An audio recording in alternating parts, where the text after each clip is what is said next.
All right, it's Wednesday, and you know what that means. Plants and gardens expert Craig Hignight joining us live to answer all of your burning questions. Go to our WQAD Facebook page right now, and that's where you can send them in. All right, let's get started, Craig. Yes. My hydrangea just started growing for the year. That heavy storm knocked down all the thin branches. Do I cut them back now or wait maybe until Mother Nature will perk them back up? Well, what you could do, you could put like a peony collar around the plant to help support them while they try and stand back up. I'd only cut out wood that is actually broken, where you see the stems broken. Other than that, let Mother Nature take her course. From Roger, we have 2 butterfly bushes that are not showing any growth. Is it too early or did winter croak them? It's too early. You know, I'd like to give them, it's been cool. I'd like to give them maybe another week or two. It's one of those things, the butterfly bushes, butterfly weed, and hardy hibiscus. They are the last 3 things to show up in the garden in the spring. So give them another week, 10 days. You still got all season to go ahead if you have to do a replacement. Do you water a ZZ plant from the top or the bottom? I was told to water it from the bottom up. I'm not thrilled with bottom watering. The thing is that when you put a plant in water, it absorbs water, yes, but absorbs like a sponge. By watering from the top down, you'll get water clear through the soil, and the soil will only retain as much as it can. That's called field capacity. You can actually get a plant too wet by watering from the bottom. When should you trim? Is it spirea? Spirea. Spirea. Okay. Okay.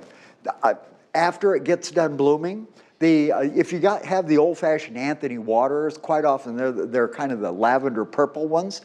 If you do a light trimming after that first flush of bloom, quite often you'll get a second flush of bloom. On the rest of the spireas, just a light trimming after they get done blooming. They probably won't bloom again, but it'll shape them up, get them ready for next year.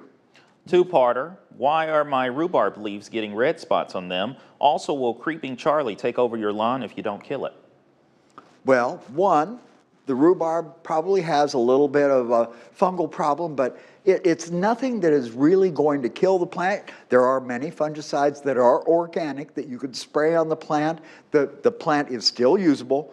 Just make sure that you keep the water and the fertilizer going on it to keep it happy through the rest of the season. And as far as the creeping Charlie, yeah, it'll totally take over the lawn if you don't get it under control. From Ed, what is a good pet-friendly weed killer? Okay, when it comes to weed killers, what you want to do is make sure that you keep your pets off the lawn as long as the weed killer is wet. Once it has completely dried, the pets should be safe. What's the best product to kill the bugs on my roses? I like the, I think it's Bio Advanced 3-in-1. It has a fungicide, insecticide, and fertilizer in it. And it protects the plant from the inside out. When I see somebody with a rose bush, I immediately introduce them to the Bio Advanced Rose 3-in-1.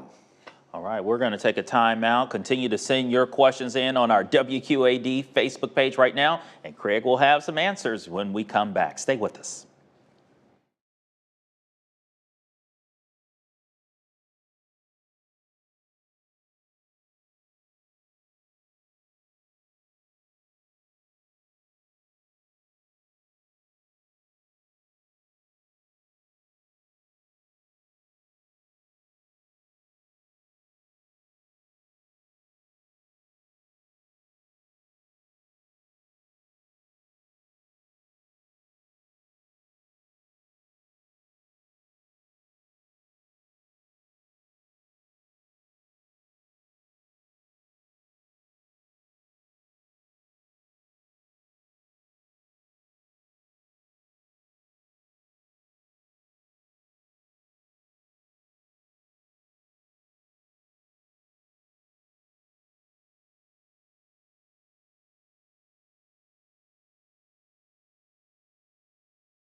Welcome back into GMQC at 11. It is Wednesday, and that means it's time to answer your plant and garden questions.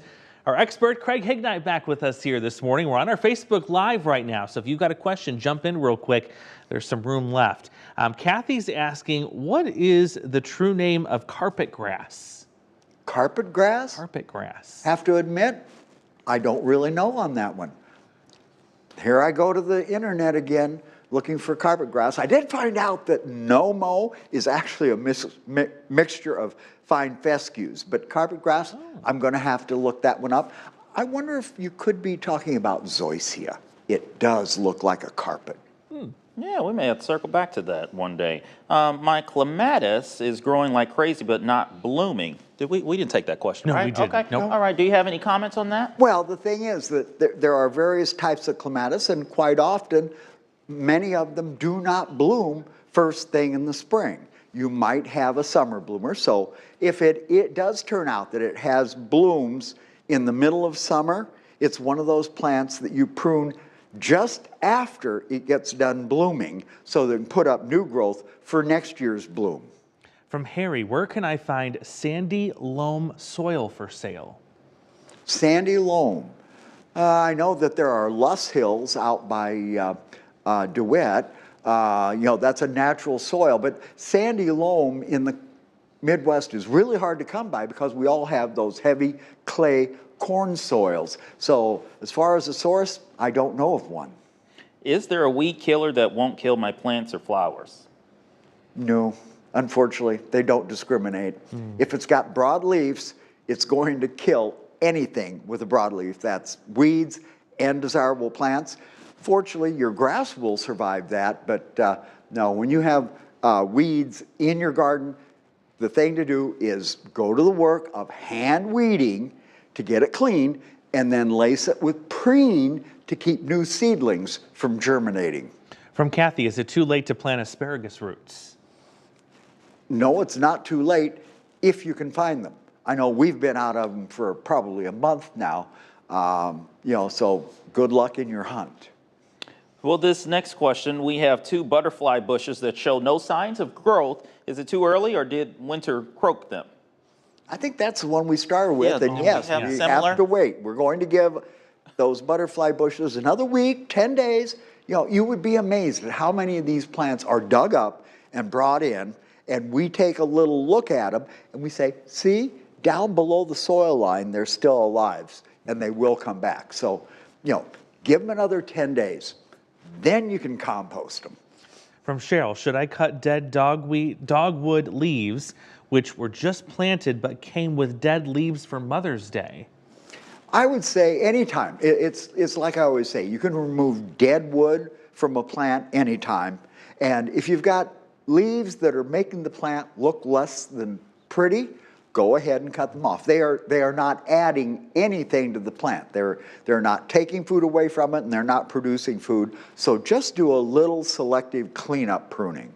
How long after cherry tree blooms does it take for the cherry to be ready? Well, really, cherries mature quite fast. It's usually within about 30 to 40 days of bloom that you're picking cherries. From Jim, do you recommend topping the pepper plants after you plant them in the garden? No, I don't top pepper plants, and I don't sucker tomato plants. Every leaf on that plant is going to go ahead and produce food to go ahead and mature your fruit. And the thing is, you want that pepper to get as much growth, because this is where the flowers are.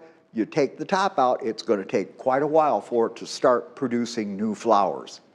All right. Thank you so much, Thanks, Craig, for coming in, as always. And be sure to join our Facebook Live with Craig Hignight each and every Wednesday here on GMQC at 11. And there you can submit your questions and be part of the conversation. Here's a live look.